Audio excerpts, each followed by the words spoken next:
This is Real Estate Rookie show number 26.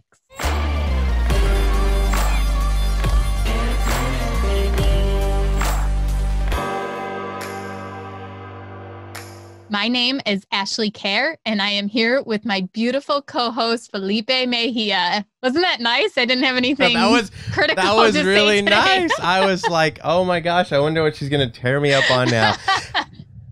Actually, really. I just realized that we haven't caught up our listeners on our personal life. So let's talk about your real estate investing. Where are you at? What are you doing? So who are you dating these days? You talk about personal life. You mean our investing?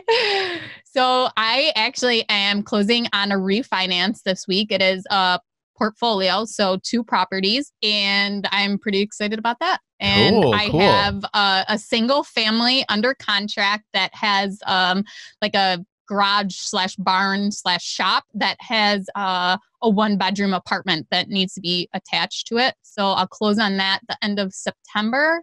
And what did that cost you? $7,000? Is something like that? Like, what are you paying for properties nowadays? $122,000. So expensive for me.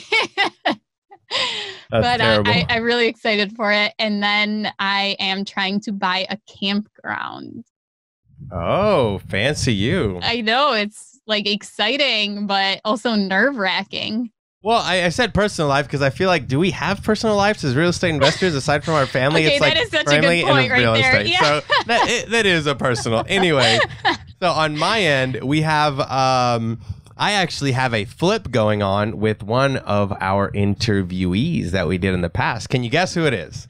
I've seen it on Instagram, so I already know it is RV and Dave. What? Yeah. Do you know off the top of your head what rookie episode they were on? I can't remember, but I know that we connected after the show. They live in Nashville.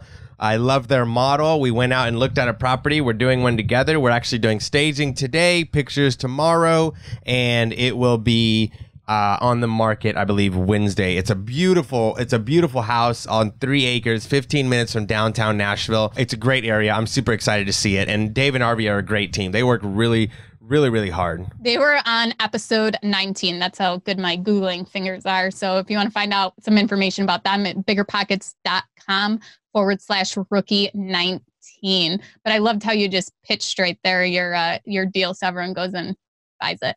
Everyone goes and buys it. No, what's really interesting is the way they're doing it. So we actually had their mentor on our podcast as well, Ryan Dossey. So Ryan Dossey actually teaches them what they do. Cool. I love Ryan. Yeah, he's so interesting. It's going to be great. But that's not what we're talking about today.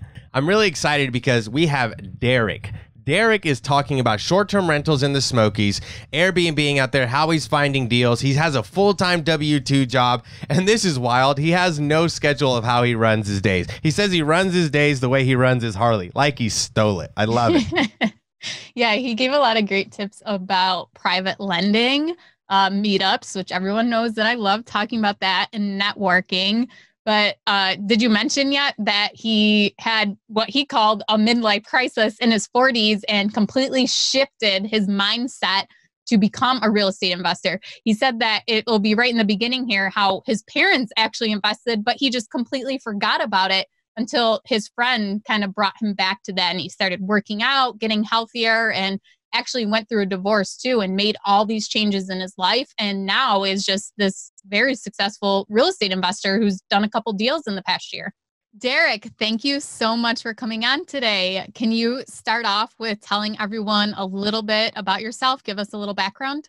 Sure. Let me give you the as condensed version as I can. Just real quickly, I'm a W-2 guy. I've been a W-2 guy my whole life, and got introduced to real estate a few years ago, and just had to have a real complete mindset shift.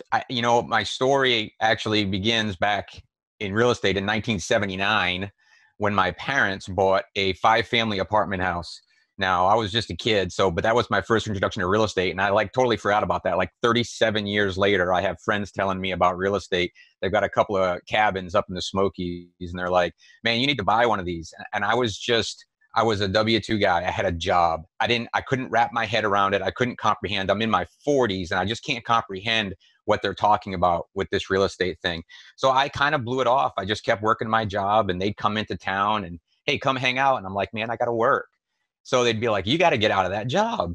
So finally, it started with pre-real estate. I was at a point in my life where I just wasn't real happy. I wasn't happy with myself physically.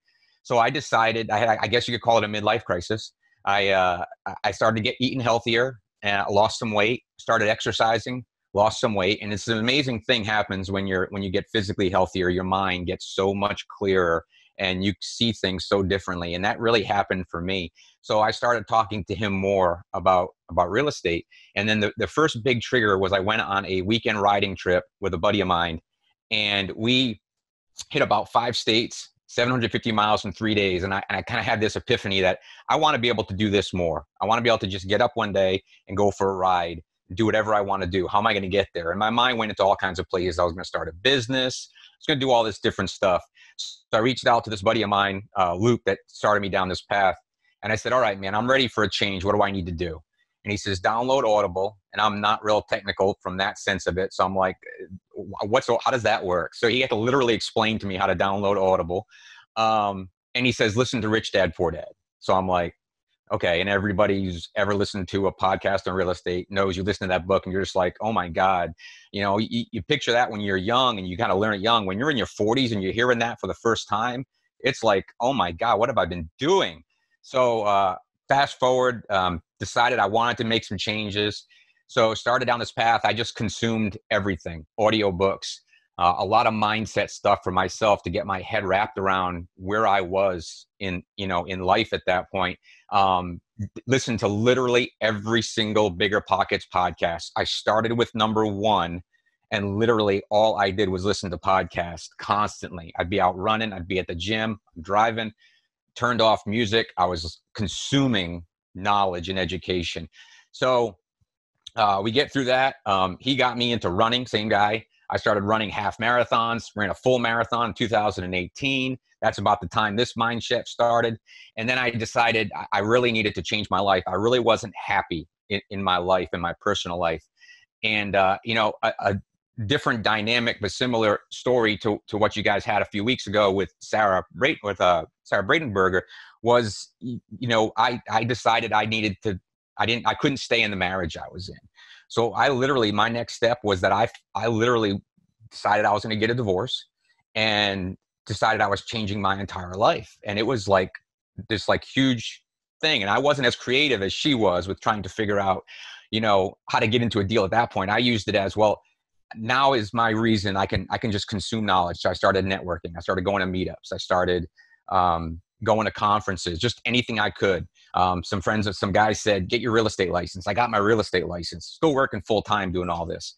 I went to a couple of meetups that started on BiggerPockets. And at the third one I went to, I told somebody, well, if they don't keep this thing going, then I guess I'll start a meetup. Well, the next month they didn't do one. So I started a meetup.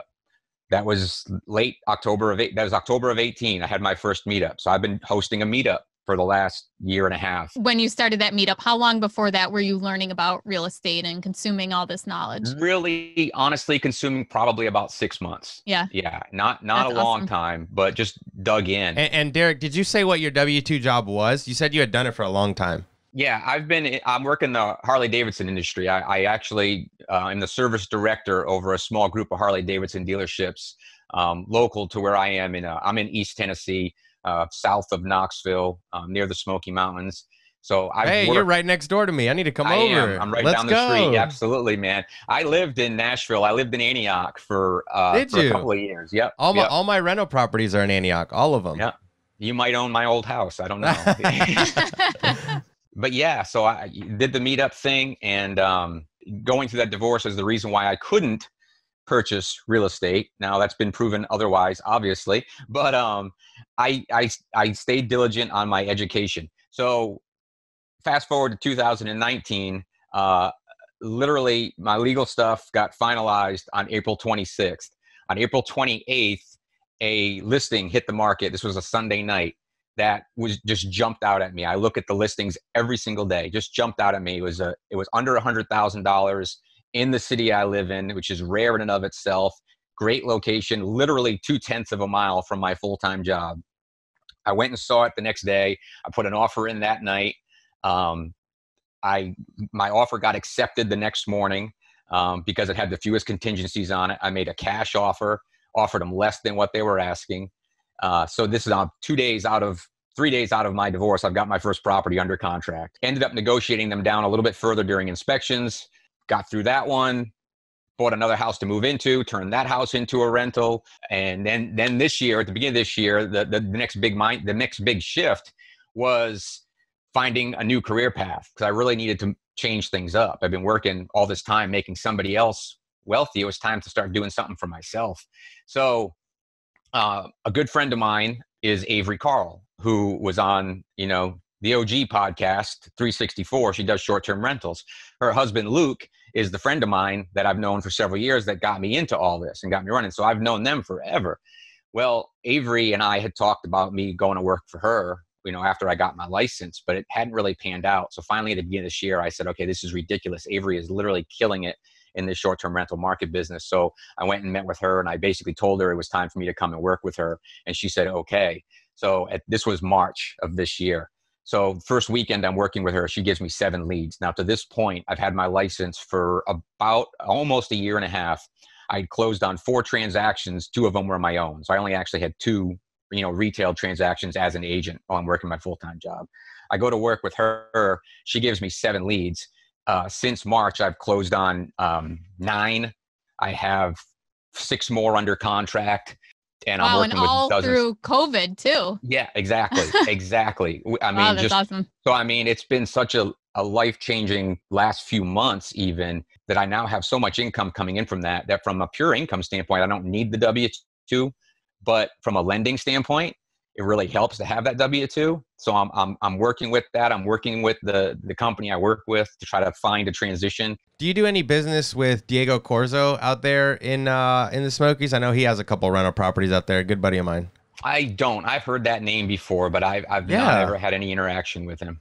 I got to connect you guys. He does a lot of Airbnb out there. I'll get you guys connected. Yep. I know that he's always looking for great deals out there. It's a great market for Airbnb. But if I can ask a quick question there, how have you seen COVID affect the market up there in the Smokies? I know a lot of people have questions right now about short-term rentals and how it's affecting. When COVID first kind of got kicked out there in March, things really dropped off. We were working with tons of buyers, and that's primarily what we do. Avery's team is called the Short-Term Shop, and we primarily help investors, purchase a short-term rental. I'm mostly in the Smokies, but she works out in Panama Beach area as well. And in March, we saw a big drop off. Everybody got cold feet. So I joined her team, and I literally had 7 leads. Only one person actually wanted to do anything. Everybody got scared. We had definitely a slowdown through March and April. May 1st, everything opened back up, and everybody kind of realized that it really wasn't going to have an impact. I saw the cabin owners that I knew saw a little bit of drop off in April, but really by the end of April, beginning of May, they were booked solid again. And one of the things I was able to do through all this was I finally got myself a cabin. I had been looking for about a year. So I purchased my first Airbnb. I closed on it on May 19th. I had my first guest check in on May 22nd, and I've had 2 nights vacant since that time. That is awesome. Wow. That's really cool. I've been booked solid. I've already gotten back 50% of the money I put into that purchase in like 2.5 months. Wow, that's great. What was the purchase price for that cabin? This is not normal for today's market. I had been looking for a long time, but I found an anomaly. I ended up buying it for $145,000, which you cannot find anything that is What's it going ready for like that right now there? I could put that house on the market right now for probably 200, 225, and I would have multiple offers in a few hours. Is it because the short-term rental is so strong, or is it? Yes. Or is it? Yeah. Is that what it is? Yeah. It's all about people are realizing the market has appreciated in some cases almost 100% out here just in the last 3 years, because people are realizing how easy it is to manage these things. And a lot of the current owners are true vacation home owners, and they don't understand that you can self-manage this thing and make a lot more money. They got these cabin rental companies out here that charge a 40% management fee. Wow. And they're not getting you near the reservations, because the only way you book through them is if you Google and find their website. Everybody goes on Airbnb now. Nobody takes a taxi anymore, right? You get on Uber. Well, Airbnb is the same way. So all these cabin owners, don't realize how much money you can make, but the market has pushed it up. People are now paying so much more than they think their cabins are worth because they realize they can make so much more money. I want to dig into the short-term rental. So you're managing it yourself. What does it look like? What's your system setup? What are you using? Airbnb? Do you have your own cleaner that you hire, or are you using a cleaning company? What do you do for maintenance? Can you kind of break down your systems for it? I'm definitely using Airbnb and VRBO. I am listed on both sites. There are, some people that'll argue that it's better to use one or the other and just really dive into it, but I'm using both. And the real benefit of what's new out there is there's a lot of technology out there. There's a lot of softwares that you can use to integrate everything.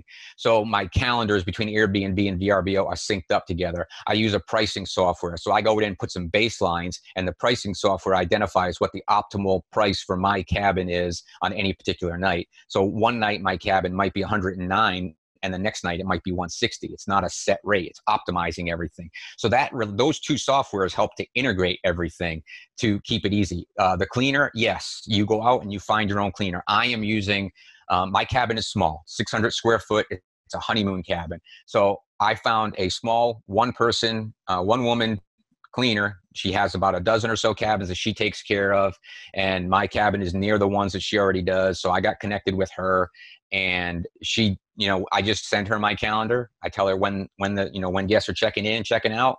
She gets in there, knocks it out, keeps it clean. And really, I live close by, so I'll occasionally go out there to take care of some little things, but I don't have to.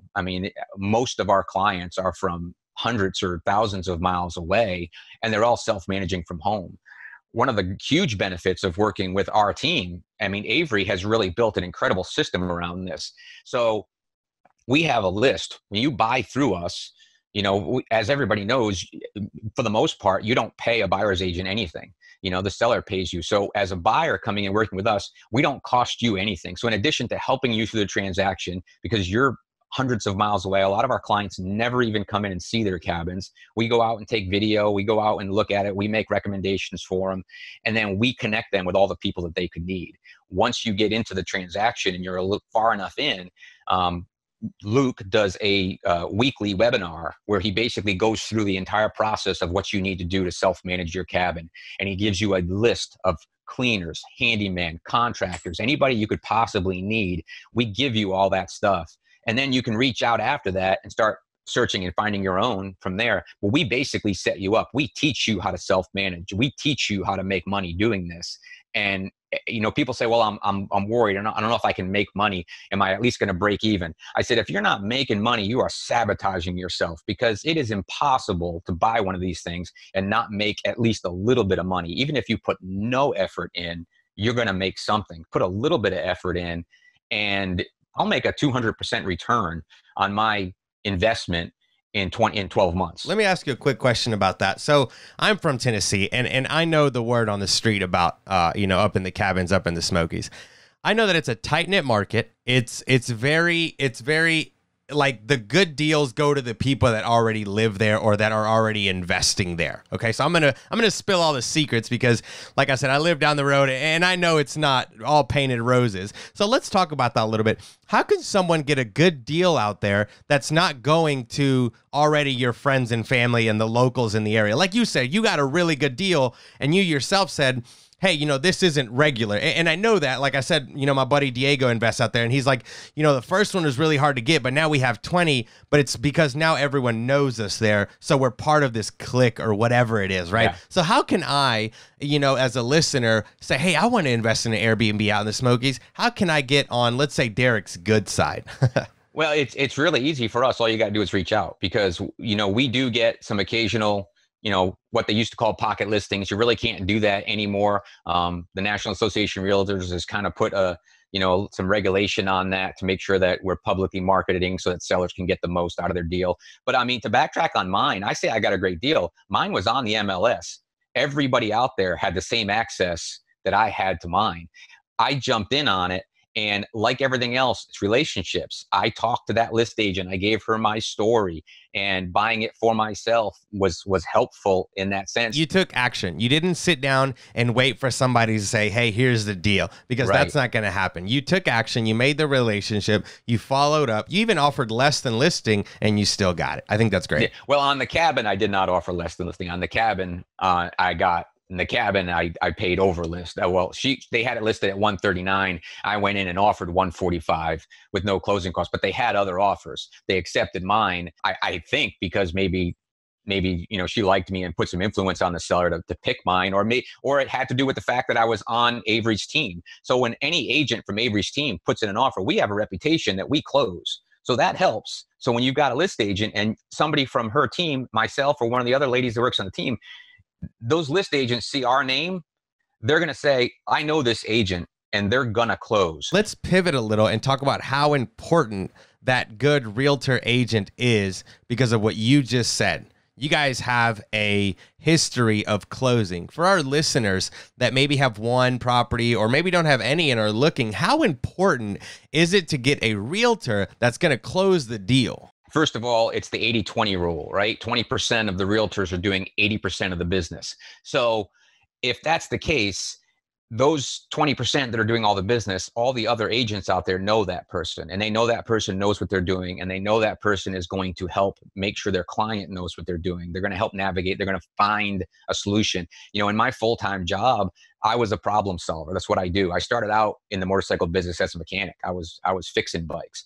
So I solve problems. So I've had a couple of transactions that were a lot of other agents would have walked away from. A lot of clients would have walked away from. And I said, no, we're going to find a way to get through this. And I've closed on deals that other people couldn't close because I wasn't going to give up. I was going to find a way to make this work for everybody involved, keep everybody calm through the process, and let's figure out what works. So that is huge. Having an agent that's got that reputation for making it work, your deals are going to get accepted over somebody else's. Derek, I'm a huge believer in networking and going to meetups and, Zoom calls and all of that. Yep. And it seems like you have done a lot of that, and you got onto Avery's team. You have met all these people. You figured out how to get these deals. Can you talk a little bit about how that has benefited you and what you can kind of recommend to our listeners as to how they can get involved and what's the best way for them to network with other people?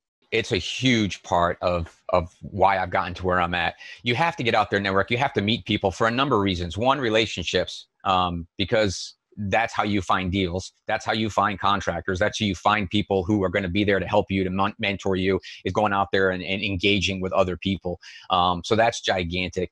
You just got to get out there and do it. And get yourself, I am an introvert. I am much more comfortable sitting at my house, chatting on text or on computer by email. I had to get outside of my comfort zone to start getting up and speaking and talking to people. But it's made every bit of difference. It's taken some time, but I'm 2 years into this now, and I'm starting to really see some huge benefits of people that are coming back to me, offering me deals. I've built some relationship with some wholesalers, so I'm getting some deal flow that way.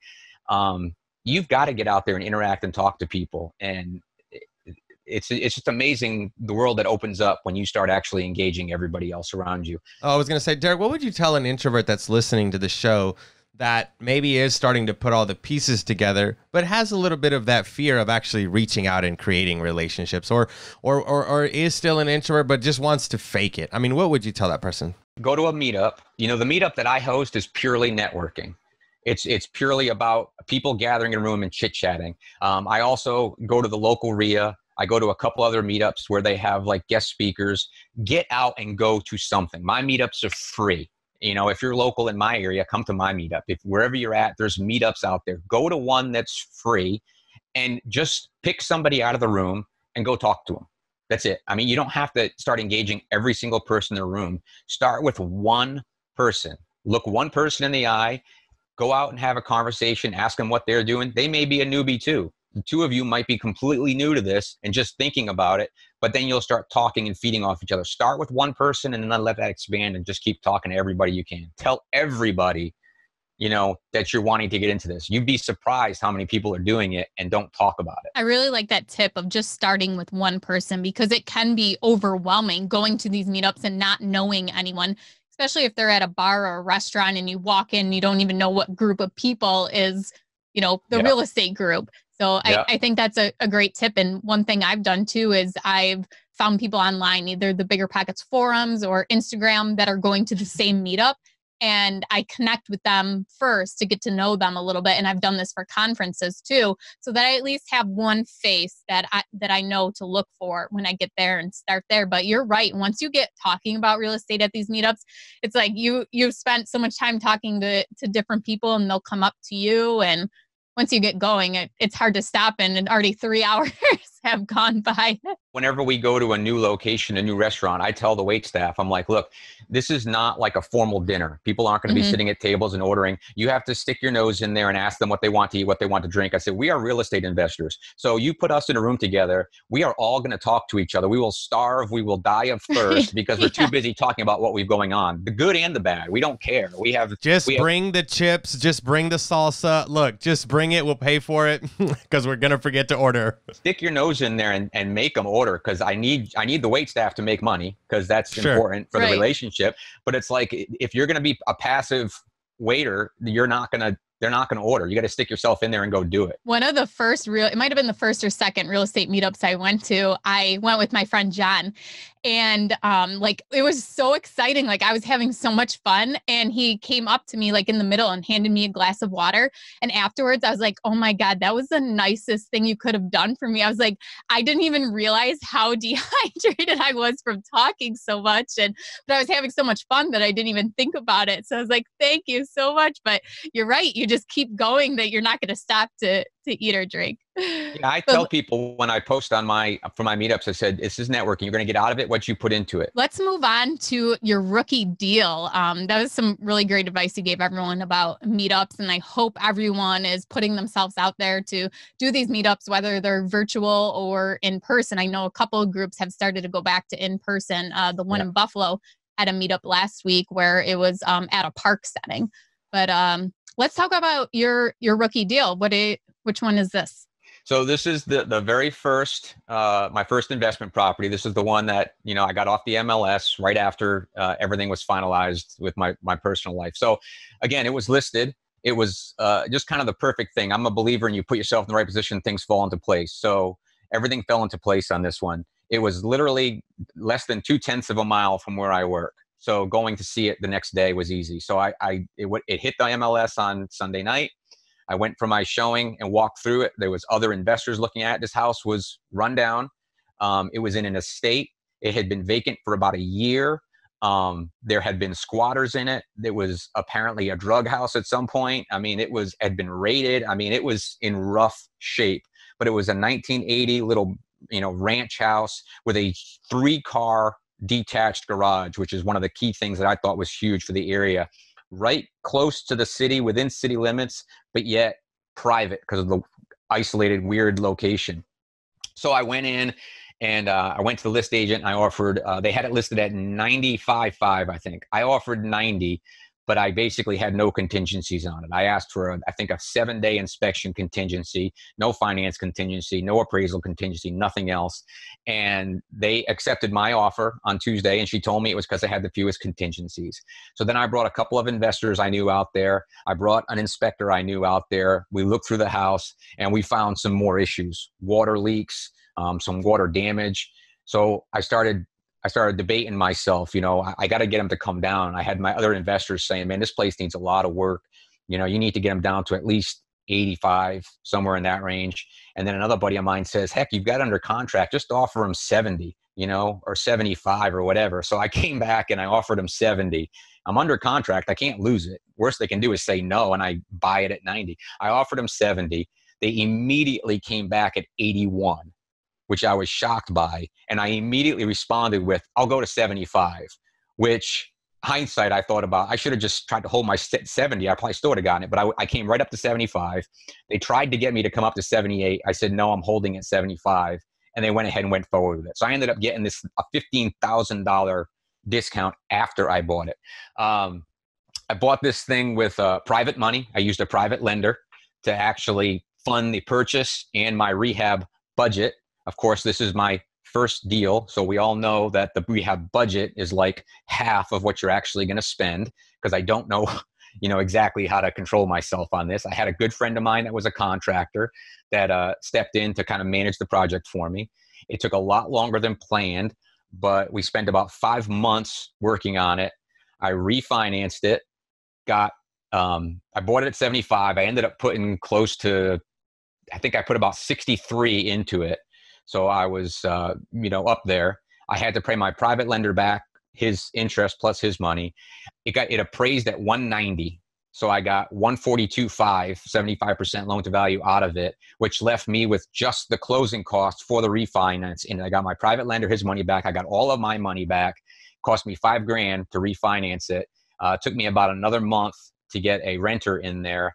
And I listed it at $1,800 a month, which was a couple $100 over market rent for the area. Everybody told me I was crazy for listing it that high. And I'm like, this house is practically brand new. I said, I didn't get to do the garage way. I went, this house is brand new. I'm going to get it. I had tons of showings, but nobody putting in applications. But it only takes one. So finally, the right person came along. And here I am getting $1,800 a month for that place. And my mortgage payment's like $875. So I'm cash flowing. Great job. That is a great BRRRR right there. Yeah. How long did you wait for that perfect applicant? Really, honestly, they were the first person that actually put in an application. I probably had about 50 showings, but I think everybody was reluctant because of the price. So they were actually the first ones to actually put in an application, but they were a good applicant. And I didn't see any reason not to accept them. So I ended up accepting the first applicant that jumped in on it. But I mean, even after accounting for all expenses, I'm cash flowing $350 a month in that thing. Derek, I think there's a really important key to this story that you've said. I don't want everyone to think that this is impossible or that it's hard, but there's a key concept there that we get a lot of, or I get a lot of DMs that say, oh, I'm ready to quit my job and go full-time real estate. But the reason you were able to refinance, and correct me if I'm wrong, because I might be wrong, was your W-2 job held this up. Is that right? Absolutely. You have a W-2 job, so you were able to refinance this, and the bank saw that you have money coming in. Yep. So I get the DM all the time. Felipe, I'm ready to quit my job. I want to start investing in real estate. Like, I'm ready to go all in. And I'm like, the reason you might hate your job is because you don't have a why for it, right? I cleaned construction sites to get past my first 3 deals because I showed that I had a job. Whether I liked it or not was irrelevant, but I knew that daily I was working because I was going to refinance a property and get my money back out. And I was going to be able to do a lot of things because that's what the bank likes to see. So can you tell us a little bit about how important it was to keep your job during this process of this amazing, clearly amazing cookie cutter deal that you did? This is great. It was everything, because I ended up refinancing it before I had a renter. I mean, once you get a lease in place, they'll count 75% of that lease towards your income, which will help to offset any debt to income you have. But I refinanced it before I had a renter in place. So my W-2 job was the only reason I could do that. I was living in a huge house. At that point, it was me and my dog living in a 2,600 square foot house that I didn't really need that big. So I had that mortgage payment. I had refinanced that house. That's actually what gave me the cash to be able to have the reserves to do this one, was the refinance of the first house. So at this point, I had 2 houses. And the only reason I could get that refinance was because I had that W-2 job. So you basically did a no money down deal. Like, you got your money back, but you still had those reserves in place. Yep. And how much of reserves did you have? Like 3 to 6 months? Well, I didn't go by, it was a dollar amount. I really didn't factor in the months, but what happened was it started with refinancing my primary residence, and I pulled about $57,000 in equity by refinancing my primary residence out. So I paid off some bills I had with that, and then the rest I just let it sit in the bank. And I knew going into this rehab that I was borrowing 135, I think it was, from my private lender. I knew I was going to go over budget. So that's what gave me the comfort to go in there and do some things that, maybe a lot of other people wouldn't have done. I knew I had that money. So that refinance started it. And then, being able to refinance back out and get all that money back out was huge, because then that gave me the ability to go on and do something else. But yeah, that was the W-2 is the only reason I was able to do any of that. Interesting. So we're re-engineering this whole process. Okay. So we talked about the W-2 job and how that held up the refinance. Now let's talk about the private money. I think you said you were new during this time. You had not a lot, you didn't have any history. So talk to us about the private money and how that all worked out. That's a relationship from before real estate. First and foremost, tell everybody what you're doing when you start getting into this. And the situation with this lender was, it was just somebody I had known for several years. He was a business owner and had extra cash. And I knew he liked real estate, but he didn't really own any. He just kind of dabbled around a little bit. He had some bad experiences, actually, but I had known him since I lived here. So I'd known him for, 14 years, 15 years at this point. So when I said, yeah, I'm getting into real estate, I'm getting my license, I'm going to start looking for property to invest in, he said to me, well, if you ever find something, let me know. I'd like to look at maybe doing a deal with you. And he was looking for a partnership. Well, when I found this deal, after I got it under contract, I went back to him and I said, so you had mentioned you might be willing to, lend some money or get involved in that. Were you serious? And he said, yeah, why? I said, well, because I just signed a contract on a deal and I want to know if you'll lend me the money to do it. But this is the importance of those relationships and telling people what you're doing. If you just put it out there. Yep. I mean, like you said, this gentleman said, hey, I want to do this, right? I know a lot of people now that I'm in the industry that have a ton of money just sitting and they are itching to get more than 5-6% than they're getting in the stock market. They're like, Felipe, if you can find me 10%, I will fund any deal. Yeah. Derek, what were the terms on that private money? So he wanted 3.5 points and 9% interest, but a guaranteed of 6 months on that interest, meaning that I had no payments for the 6 months. Everything was deferred, compounding interest. So at the end of the day, I was going to have to pay him, one big lump sum. The A good balloon thing was payment. a full balloon payment with all the interest, compounding on top of it. So we knew going in, this is what I'm borrowing. This is what I'm going to owe you in 6 months. And I closed on the refinance like 2 days beyond the 6 months. So I was about 3 days outside. But again, he was a friend. So it's not like he came back and said, oh, you owe me 3 more days interest. He just said, that's fine. And he took the check. And I've done a second deal with him since that. So, this is building. And he gave me a little bit better terms on the second one. Not significant, but a little bit better terms on the second one.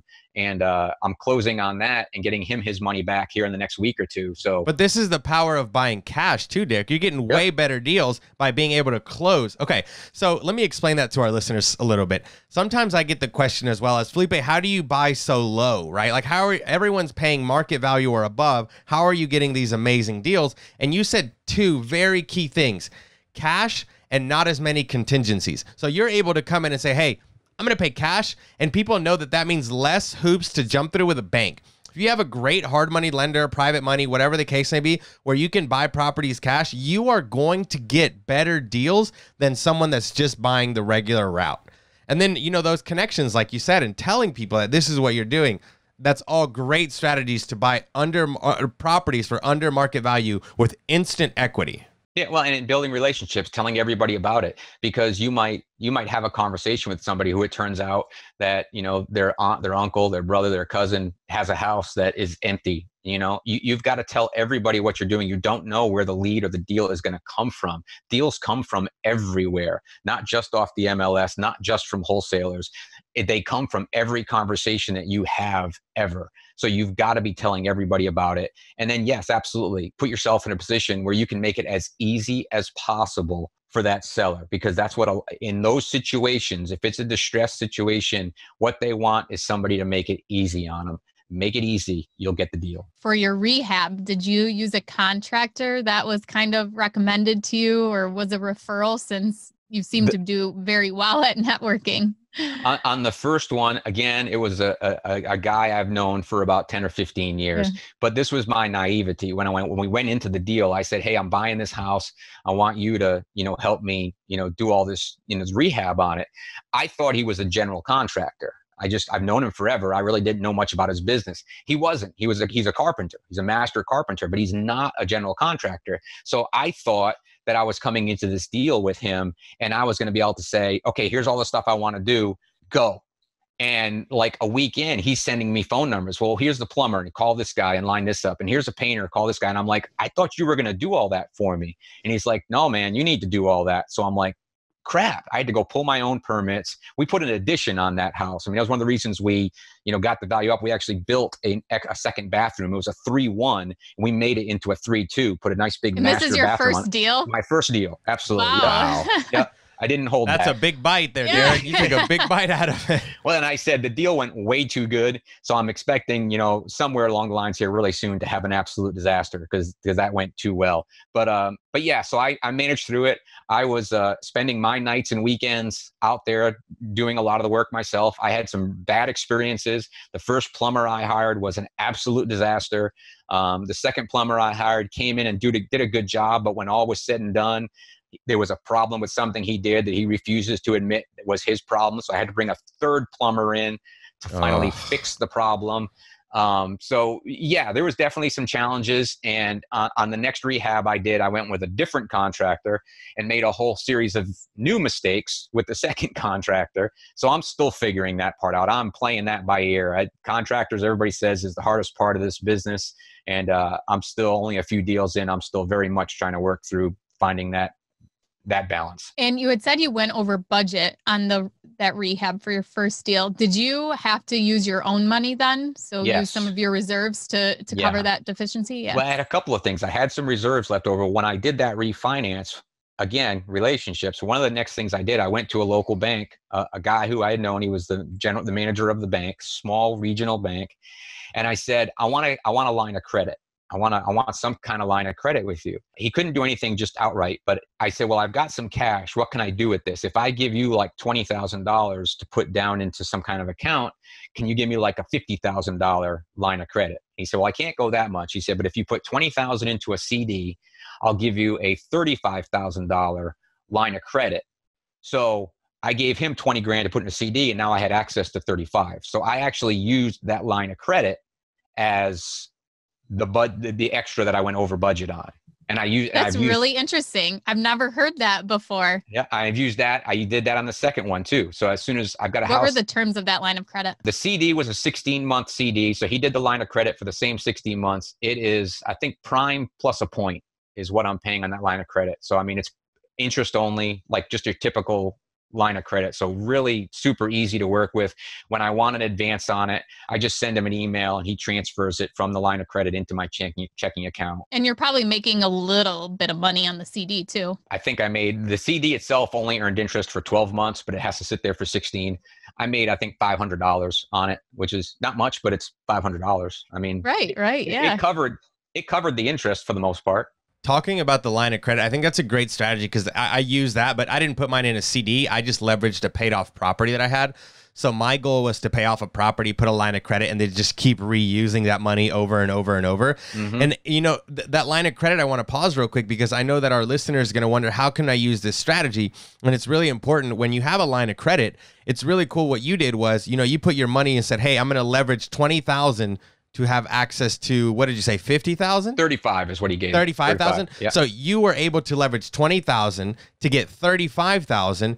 Use that money for what you had to do, refinance, pay it back, get your money back out, and made $500. Yep. That's great. So you're finding different ways to hack your money to bring you more money, right? Your money wasn't going to give you $500 sitting in the bank.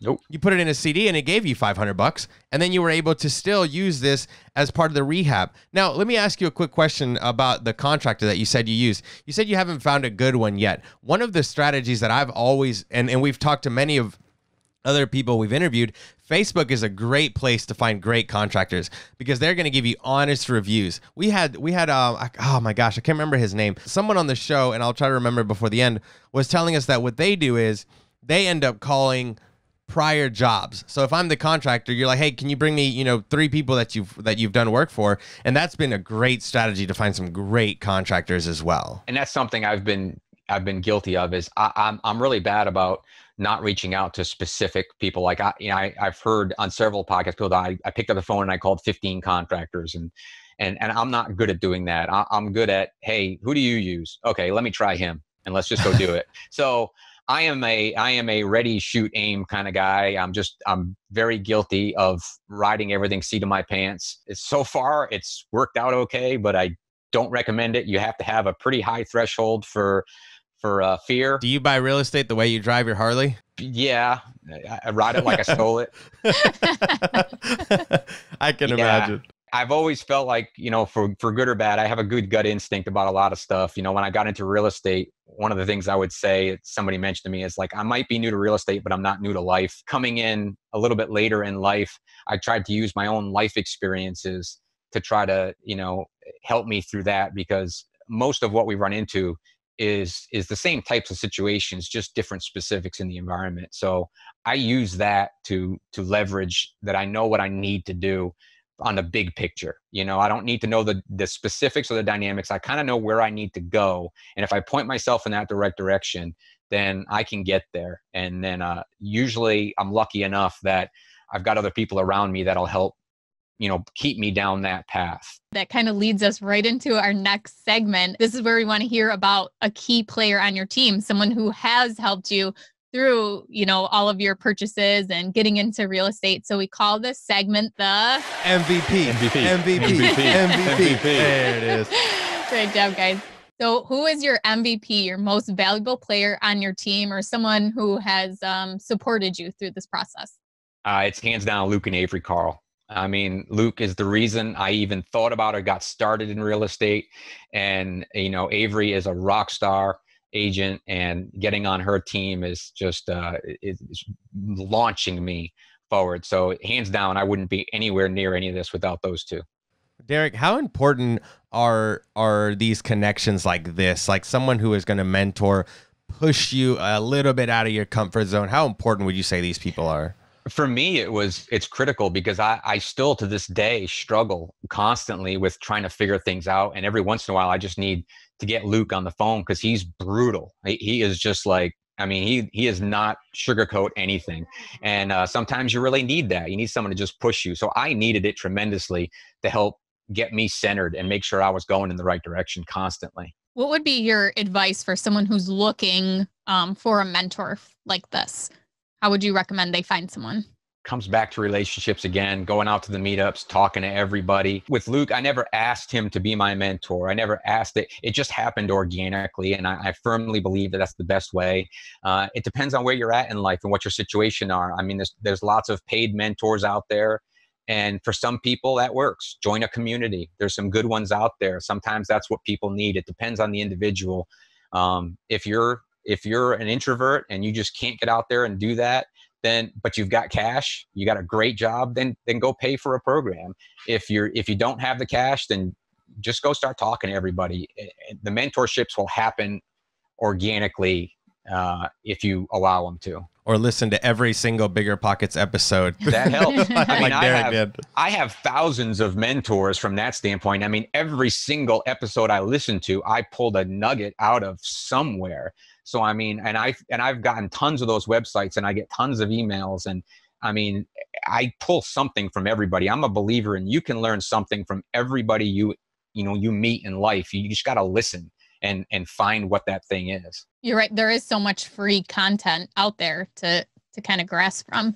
But I want to ask about, so you work for Avery. Do you think that has really helped her become a mentor to you? And do you recommend that someone, who a part-time job or even a full-time job goes and works for a real estate investor and kind of helps them? Or do you think they do it for free, offer their services to it? Yeah, it depends on the circumstances. It depends on what the person's looking for. I'd love somebody that would, follow me around and help take care of some of the stuff that I'm not good at doing, just keeping notes and keeping tabs on things. If you want to get involved, you have to you bring value, find a way to bring value to the person that you want to be around. With Avery, it was joining her team as an agent. She knew I had the background and the experience to do well on it, but it was amazing that even though I didn't necessarily learn anything by joining her team, I had learned so much from her over the years already. The knowledge was already there. But even with my own clients and people I knew that I didn't get through her, my confidence level skyrocketed to where I felt more comfortable talking to them, and I was able to close more deals just because I was being around her and the other agents on her team. Surround yourself, you're the average of the 5 people you surround yourself with kind of situation. You surround yourself with those people, it automatically becomes who you are as well. It's so important. I agree. I can't agree more. It's so important to do that. And it's like you said, I feel like most of us have this desire to teach other people what we're doing because there's plenty to go around. No one is trying to hoard all the deals. There's so many deals that I can't get. And like you said, it's just putting yourself out there, telling everyone that you're a real estate investor, and telling people your goals is really important. So from that, thanks so much, man. Let's move on to the next section of the show. We like to call this the Rookie Request Line. You can reach us anytime at 1-888-5-ROOKIE to leave a voicemail, and we might use it on the next show. You can ask anything you'd like. If it's real estate related, we might put it on the show. All right, Derek, are you ready?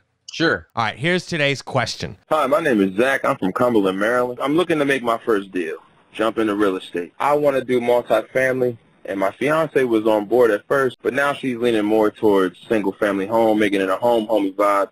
We have 3 kids, 5 and under, so I understand her perspective. But I was looking more towards invest, and then create the home vibe and go from there. So my real question is, what is a better way that you guys feel that I could either still try to get the multifamily and possibly the single home, or is there a different avenue I should take in getting my first steps into real estate?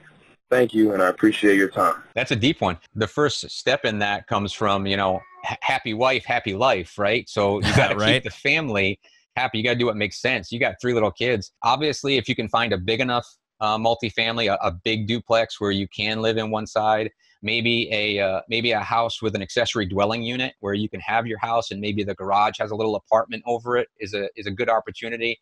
And obviously that all depends on your financial situation, what kind of income you have.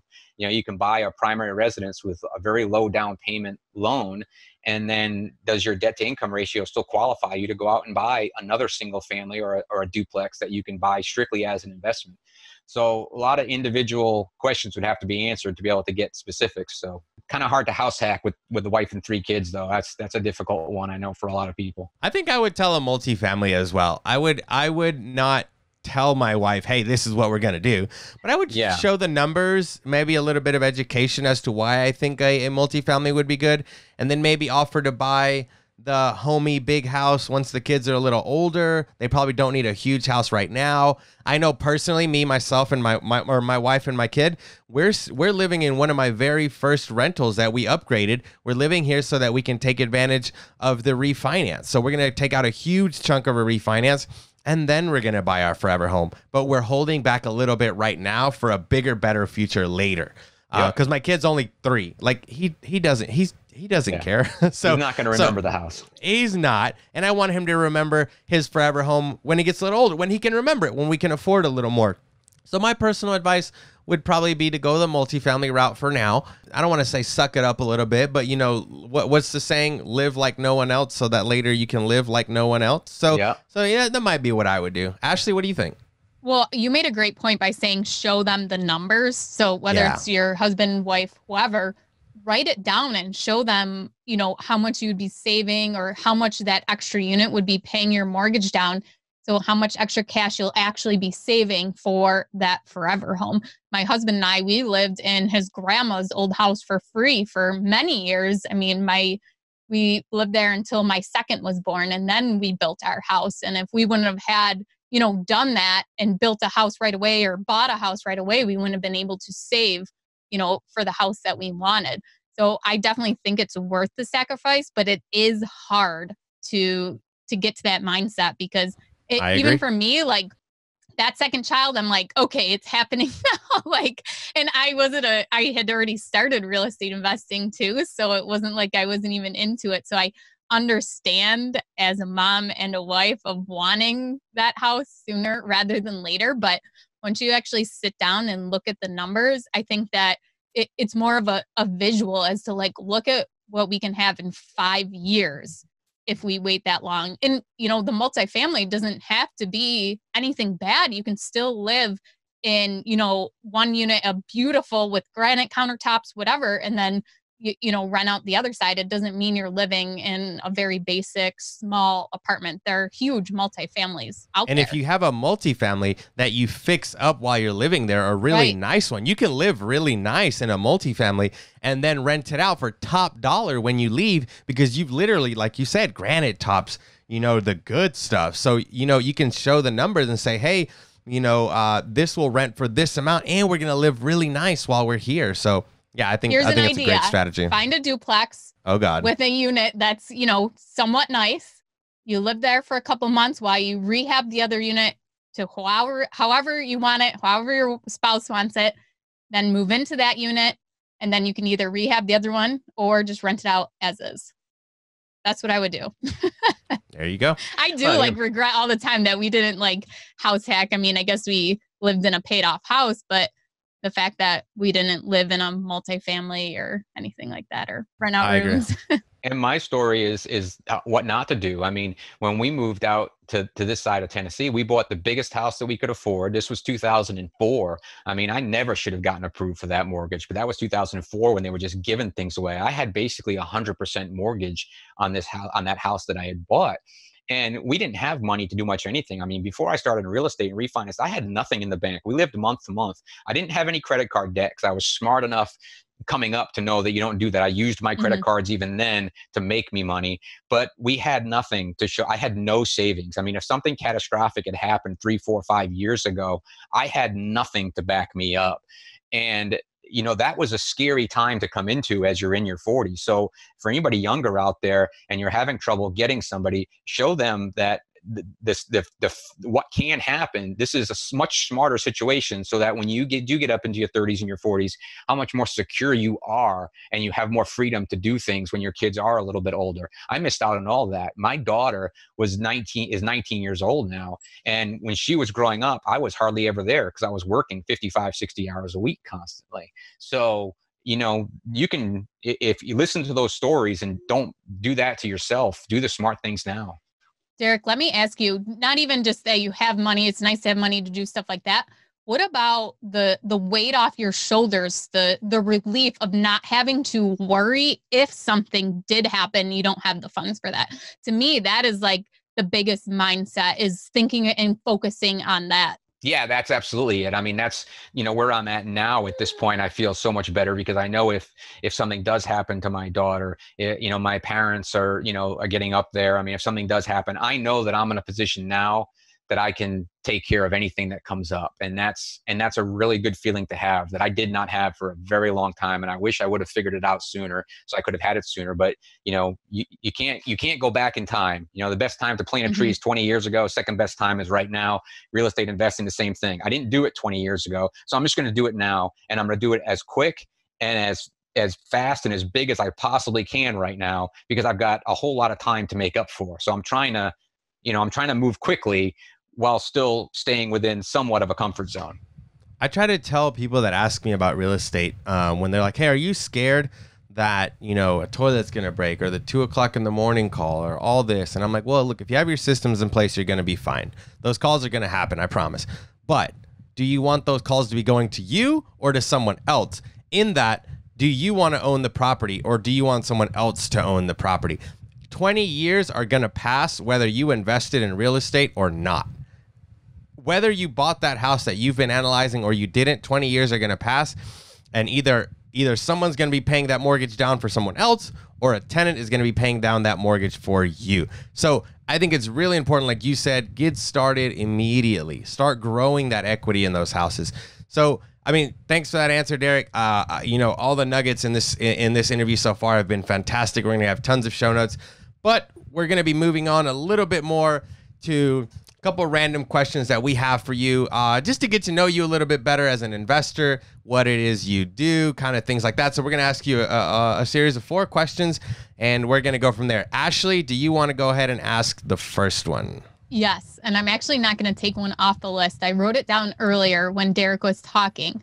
I want to know about your time management. How do you manage your time? You have your W-2, you self-manage your short-term rentals, you're a realtor, you have a daughter, and you're running, you're working out, you're eating healthy. Do you have any time management tips that you can give all of us? All right, I have the worst advice ever on this. Oh God, Because I have none. I have none. I don't. I live so seat of the pants. I just go through and do whatever works for me in the moment. I mean, I keep appointments in my phone. I run in the mornings when I'm going to get my run in. It's always in the morning, so I can get it out of the way. I get up early to do that. I mean, I have somewhat of a schedule because I do have a W-2 job, so I keep a notebook and I keep appointments in my phone. But so much, that's my biggest flaw, is I really need a productivity coach, somebody to teach me how to be more efficient with my time. Because I'm horrible. I am absolutely horrible with that. Are you the type of guy that just does it as it comes up, or you procrastinate? Because I think that might make a difference as why you've been successful. Yeah, I tend to, well, a little bit of both. It depends. It depends on the reward, right? If I think it's a high reward situation, I tend to do it now. A lot of I'm consuming all this knowledge. One of the books that I consumed on an audiobook was Eat That Frog by Brian Tracy, which basically talks about that. Whatever it is, the biggest pain in the butt that you got to deal with, just do it and get it done right out of the gate. So I've tried to adopt that mindset. If there's something I really don't want to do, I just need to do it and get it done right away. If it's something it's not even really the biggest reward or something that you like to do. Yeah. So I think that is why it has made a big difference for you. Just get it done. And then, and I do keep a list. I have a notebook and I keep a list, a to-do list of all the kind of things I need to do. And then I just keep going back to it. And some things stay on that list for a week, because they're not that important, and I know I can get to them. Some things I know I just need to knock out every day, and some things, I procrastinate horribly on and realize that I really should have gotten it done sooner. So I'm not good at that. I think you just gave advice right there. Derek, my turn with the next question. All right. I want to know what your top 3 books are. So again, I think books come down to where you're at in your journey and in your life. So the top ones that I come up with, the ones that hit me the hardest, The Big Leap by Gay Hedrick. That was a huge one for mindset, to help me to understand, why I was where I was at in my life and what I was maybe doing to hold me back. Another huge one was Extreme Ownership by Jocko Willink, that really helped me to understand. Jocko Willink. Just take it, just own it and make it yours. Don't worry about what anybody else did. Everything is your fault. Everything is your responsibility. Just fix it. The last one, I can't pick one book, but anything by Ryan Holiday. I am a huge Ryan Holiday fan. And again, all these come down to mindset for me. The education aspect of it, learning how to do rentals, all that stuff was good. But none of that data would have done me any good if I couldn't get my head straight to understand how to actually view things in life. So, ego is the enemy, obstacle is the way. Anything by Ryan Holiday. I listen to his podcast, Daily Stoic Daily. I read his book, Daily Stoic Daily. I'm reading that too. I really enjoy it. I love that. He introduced me. I read Meditations. That's helping me, because I still struggle every single day. I got 40 something years worth of mindset that I need to get past. And you can tell yourself that you're going to turn that off and you're going to change. It doesn't happen overnight. It's like anything else. You got to keep repeating it and practicing it. So I have to remind myself every single day to keep moving in the right direction. Based on that, my next question will be, what is your morning routine? I get up between 6:30 and 7 typically. I run 4 days a week. So I always try to get some exercise out in the morning. I do not look at my phone until 9 a.m. I've made that my habit over the last 6 to 8 months or so. So I get up, I exercise, eat some breakfast, get ready for work. And then again, I got the W-2 job several days a week. So on those days I'm going to work. On other days I'm following up with clients. And then then the rest of my day is reactionary to what client's calling me, what's happening at work, and just deal with it. But exercise is the most important thing for me in the morning. Where can our listeners find out more about you? You can reach out to me at email at Derek@theshorttermshop.com or Derek@DerekTellier.com. Either one, go to my phone. Social media wise, I have an Instagram account. I have a Twitter account. I have a LinkedIn account, but I do not really pay attention to them very much. I am pretty active on Facebook. I don't post a lot, but I'm on there a lot. I do post in the rookie Facebook pages when I can. Every Saturday morning after my long run, I do a short little mindset video. Immediately after doing an 8-mile run, I pull out my phone and do a Facebook Live, just trying to share some piece of nugget. Those are the best places. That's on your personal page?